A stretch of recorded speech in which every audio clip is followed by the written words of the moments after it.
Well hi everyone, once again this is K welcome to my channel Karan Kushwaha. तो जैसा कि आप सब जानते हो, हम लोग एच डी यादव यूनिट को स्टार्ट किए हैं, जो कि है यूनिट 1 नंबर सिस्टम यानी कि संख्या पद्धति। तो प्रीवियस क्लास में हमने 10th कंडीशन को देखा था। आज हम स्टार्ट करने वाले हैं 11th कंडीशन, जिसका नाम है जानवरों पर आधारित प्रश्न। तो इस कंडीशन को समझने के लिए सबसे पहले आपको छोटी छोटी बात समझना या जानना जरूरी है। देखो, यहाँ पे 3 चीज़ें आते हैं। एक तो आते हैं हम मनुष्य यानी कि इंसान, एक आते हैं हम मनुष्य, दूसरे आते हैं जानवर और तीसरे आते हैं पक्षी। ठीक है, हमेशा याद रखना, अगर मैं मनुष्य की सिरों की बात करूं तो एक होगा, अगर मैं जानवर की सिर की बात करूं तो भी एक होगा, अगर मैं पक्षी के सिर की बात करूं तो भी एक होगा। यानी जब भी सिर की बात कर रहा हूं मतलब वो एक जानवर है या एक ही सिर है।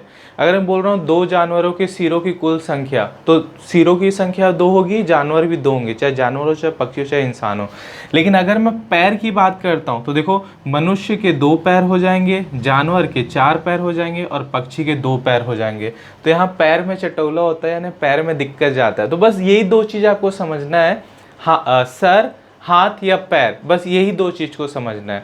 तो आप हमेशा याद रखना, जानवर हो, पक्षी हो, चाहे इंसान हो, सर तो एक ही होगा और पैर 4 या 2 हो सकता है। इंसान का 2 पैर हो जाएगा, पक्षी का 2 पैर हो जाएगा और जानवर का 4 पैर होगा। बस आपको इतना ही समझना है और कुछ नहीं समझना, ठीक है।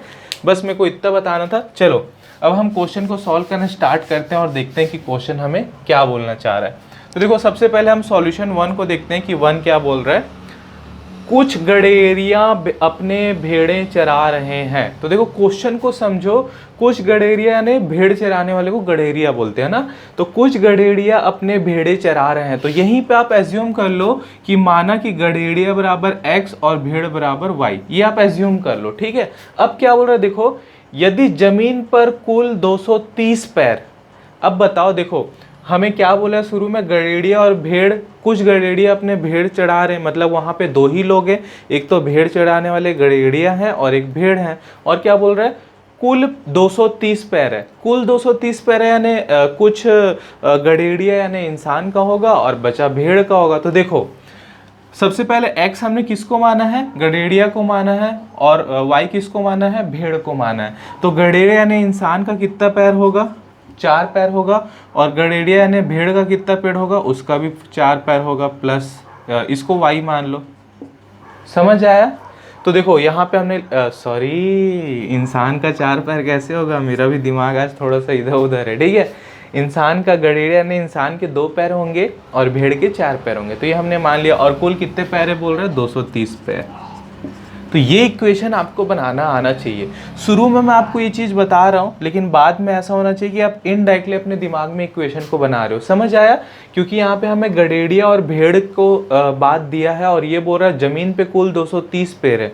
तो गडेड़िया यानी इंसान के 2 पैर होंगे जमीन पे और गडेड़िया के 4 पैर होंगे एक के, और दोनों का मिला के कितना, 230। ये इक्वेशन क्लियर हुआ। और क्या हो रहा है, तथा उनकी सिरों की कुल संख्या 60 होगी। तो भैया इंसान का भी सिर 1 होगा और भेड़ का भी सिर 1 होगा। इनके सिरों की कुल संख्या कितनी बोल रहा है, 60।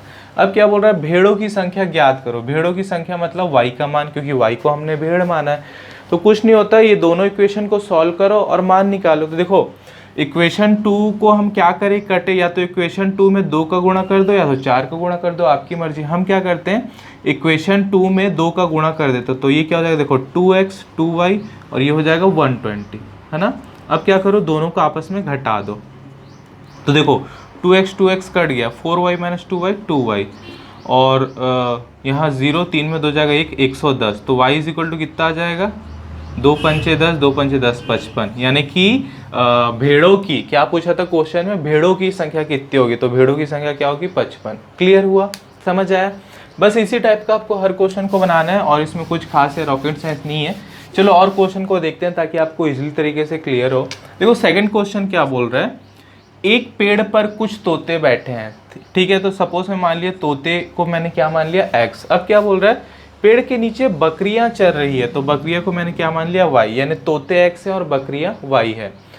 उनके सिरों की कुल संख्या 35, यानी तोते और बकरी के सिरों की कुल संख्या 35। तो भैया देखो, तोते का भी सिर 1 होगा और बकरी का भी सिर 1 होगा। तो इनके सिरों की कुल संख्या कितना बोल दिया, 35। ये इक्वेशन बनाना आपको आना चाहिए, सिंपल इजी, कुछ रॉकेट साइंस नहीं है।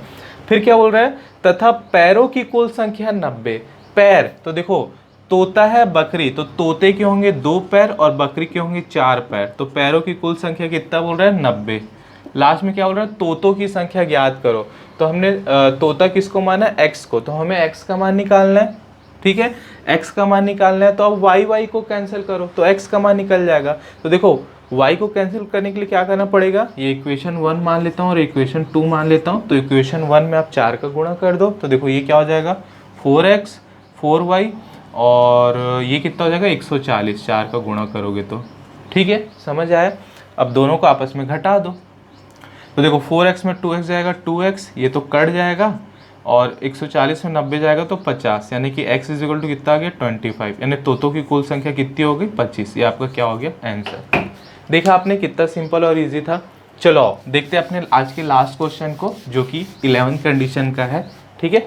चलो थर्ड क्वेश्चन क्या बोल रहे हैं यहाँ पे, एक तालाब के किनारे बगुले अपना चारा चुग रहे हैं, तो मान ला बगुले बराबर क्या मान लिया x, ठीक है। अब क्या बोल रहा है वहीं कुछ कुत्ते खेल रहे हैं, यानी y क्या हो गए कुत्ते हो गए, ठीक है। अब क्या बोल रहा है यदि उनके सिरों की कुल संख्या 24 हो, तो देखो भैया बगुले का भी सिर एक होगा कुत्ते का भी सिर एक होगा, तो बगुले और कुत्ते के सिरों की कुल संख्या कितना बोल दिया 24, तथा पैरों की कुल संख्या 60 हो, तो बगुलों का पैर होगा 2 कुत्ते का होगा 4 बराबर 60। समझ आ रहा है आपको, यहाँ पे सिर्फ सर और पैर का खेल है। जब भी बात आएगी पक्षी की, इंसान की और जानवर की, इन्हीं तीनों चीज से रिलेटेड होके बनेगा, है ना।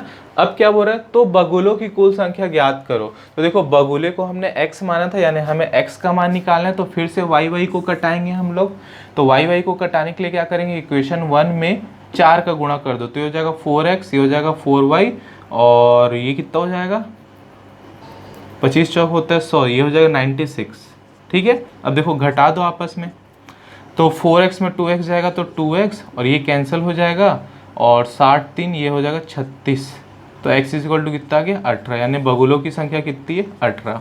समझ आया, बहुत सिंपल था, बहुत ईजी था, बस यही है क्वेश्चन। और थोड़ा सा इसमें थोड़ा सा आपको दिमाग लगाने वाला क्वेश्चन है, ये तो पूरा दाल भात चावल है। इसी टॉपिक पे कुछ दिमाग लगाने वाले क्वेश्चन है जो कि हमारे अभ्यास के क्वेश्चन में है।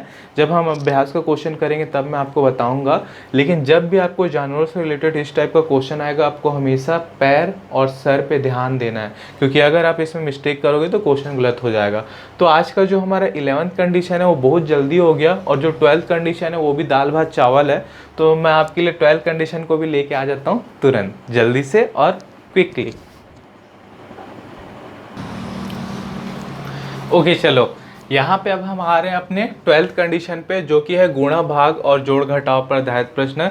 आपको कंडीशन के नाम से समझ आ रहा है कि सिंपल गुणा भाग जोड़ घटाव करना है। तो इस टाइप का क्वेश्चन क्या होता है, आपको जैसा बोलना जैसा बोल रहा करने वैसा कर दो। हालांकि ये इजी है, इसको नहीं बताता तो भी चलता, बट मैं आपसे प्रॉमिस किया था कि मैं आपको एच डी यादव का एक एक क्वेश्चन क्लियर करूँगा आपके डिमांड पर। चलो स्टार्ट करते हैं। तो देखो ये क्वेश्चन क्या बोल रहा है, जैसा बोलेगा वैसा करना है, बस हमें और कुछ नहीं करना है। एक संख्या में 3 से गुणा करके, तो मैंने क्या किया किसी संख्या में 3 से गुणा कर दिया, एक संख्या में 3 से गुणा करके उसमें से 10 घटाया जाता है। यानी जब मैं किसी संख्या में 3 में से गुणा कर गया तो इसमें से मुझे 10 घटाना है, घटाया जाता है। प्राप्त परिणाम यानी कि ये जो टोटल प्राप्त परिणाम हुआ में 7 से भाग दी जाती है, यानी इसमें आपको 7 से भाग दे देना है। अंत में 5 प्राप्त होता है, भाग दी जाती है, अंत में 5 प्राप्त होता है, यानी इज इक्वल टू 5 प्राप्त होता है। वह संख्या यानी x का मान पूछ रहा है, सिंपल है। देखो यहाँ क्या हो जाएगा 3x माइनस 10 और ये हो जाएगा 35, तो 3x बराबर कितना हो जाएगा 45, तो x बराबर क्या हो जाएगा 15। आंसर था, कुछ खास नहीं था। चलो सॉल्यूशन 2 देखो, सॉल्यूशन 2 क्या बोल रहा है, किसी संख्या में 6 से भाग दी जाती है। अरे बाप रे, तो चलो कि इस संख्या में हमने 6 से भाग दिया, ठीक है। कि इस संख्या में 6 से भाग दी जाती है, प्राप्त भागफल में 5 जोड़ा जाता है, यानी कि जो भागफल प्राप्त हुआ इसमें 5 जोड़ा जाता है। पुनः योगफल को 9 से भाग देते हैं, मतलब इस योगफल को पुनः हम 9 से भाग देंगे तो भागफल 1 प्राप्त होता है, तो इसका भागफल 1 प्राप्त होता है। तो क्या बोल रहा है लास्ट में, वह संख्या ज्ञात कीजिए, यानी x का मान निकालना है। तो देखो सबसे पहले यहाँ पे आप एलसीएम लोगे तो क्या हो जाएगा, देखो x प्लस 6 पंचे 30/6 और ये भाग का चिन्ह हटाओगे तो 9 पलट जाएगा, 1/9 इज इक्वल टू 1। यहाँ तक क्लियर। अब देखो x plus 30 is equal to क्या हो जाएगा 6 9 54, क्लियर। तो x इज इक्वल टू क्या हो जाएगा 24। 54 में 30 माइनस होगा तो ये क्या हो गया आपका सिंपल सा आंसर। तो देखा आपने ये सब क्वेश्चन एकदम दाल भात चावल है। चलो फटाफट से रिमेनिंग 2 क्वेश्चन को बनाते हैं ताकि हमारा आज का ये कंडीशन कंप्लीट हो। तो जो देखो जो थर्ड कंडीशन है वो क्या बोल रहा है, किसी संख्या में 5 से गुणा करके, तो मैंने किसी संख्या में 5 से गुणा कर दिया, फिर क्या बोल रहा है किसी संख्या में 5 से गुणा करके 10 जोड़ दिया जाए, यानी इसमें 10 भी जोड़ दो, है ना, और उसके प्राप्त फल को 5 से भाग देगी, यानी ये जो प्राप्त हो इसको हम 5 से भाग दे देते हैं, मूल संख्या से घटाई जाती है। 5 से भाग तो मूल संख्या क्या होगी, x होगी, मूल संख्या से घटाई जाती है, यानी ऐसा। तो क्या प्राप्त होगा, तो चलो देख लेते हैं क्या प्राप्त होगा। तो यहाँ पे क्या हो जाएगा, देखो ये हो जाएगा 5x + 10 और ये भी क्या हो जाएगा -5x/5। एलसीएम लूंगा तो देखो +5f -5x कट जाएगा, यानी कि बचेगा 10/5 यानी कि 2। तो कितना प्राप्त होगा भैया 2। ठीक है, चलो आ जाते हैं 4th नंबर के क्वेश्चन पे कि 4th नंबर का क्वेश्चन क्या बोल रहा है। तो 4th नंबर क्वेश्चन क्या बोल रहा है, किसी संख्या के 8 गुने को, तो किसी संख्या के 8 गुने को 4 से भाग देकर मूल संख्या को दोगुना घटाने में, मूल संख्या को दोगुना यानी मूल संख्या का दोगुना यानी 2x, इसको घटाने में क्या प्राप्त होगा। अरे यार ये हो जाएगा 8x और ये हो जाएगा -4 दूनी 8x/2, तो ये कितना हो जाएगा 0/2, यानी क्या आएगा 0, यानी कितना प्राप्त होगा 0 प्राप्त होगा। तो यहाँ पे खत्म हो गया। यहाँ पे आज हमने 2 कंडीशन को देखा, एक देखा जानवरों पर आधारित प्रश्न जो कि हमारा 11th कंडीशन था, और एक हमने देखा गुणा भाग और जोड़ घटाव पर आधारित प्रश्न जो कि हमारा 12वां कंडीशन था। इसके बाद जो 13वां कंडीशन वो है इकाई का अंक याद करना, तो वो थोड़ा सा इंपॉर्टेंट है, उसको आपको अच्छे से समझना, वो एग्जाम में भी आता है। ये सब तो जानवरों पर आधारित आएगा, लेकिन ये गुणा भाग का तो नहीं आएगा क्योंकि ऐसे क्वेश्चन तो शायद पहली क्लास के लिए मे भी 5वीं क्लास तक में रहते हैं। ठीक है, मैं आपको फिर से बता रहा हूँ कि आपको कॉस्टली बुक लेने की ज़रूरत नहीं है। अगर आपके पास पैसे की प्रॉब्लम है कोई दिक्कत नहीं है, मैं आपको एक एक क्वेश्चन करा रहा हूँ, और मैं आपको ये भी बोला हूँ कि जब यूनिट 1 का लास्ट लेक्चर रहेगा उस लेक्चर में आपको यूनिट 1 का A to Z complete PDF provide कर दूंगा। आप डिस्क्रिप्शन बॉक्स से बिल्कुल इसको डाउनलोड करके अपने फ़ोन में इंस्टॉल करके डाउनलोड करके ओपन करके पढ़ सकते हो। ठीक है, अगर आपको ये वीडियो अच्छा लगा हो तो करण कुशवाहा को सब्सक्राइब जरूर करें, अपने दोस्तों के साथ शेयर जरूर करें। अगर आज की वीडियो से रिलेटेड आपकी कुछ भी डाउट हो, कुछ सजेशन हो, तो मुझे बिल्कुल नीचे कमेंट बॉक्स में कमेंट करके बताएं। लाइफ में खुश रहें, बिंदास रहें, लाइफ के मजे लीजिए और हमेशा मुस्कुराते रहिए। Thank you very much guys for watching this video. Love you all, take care, sign off K over and out. मिलते हैं अपने नेक्स्ट क्लास में।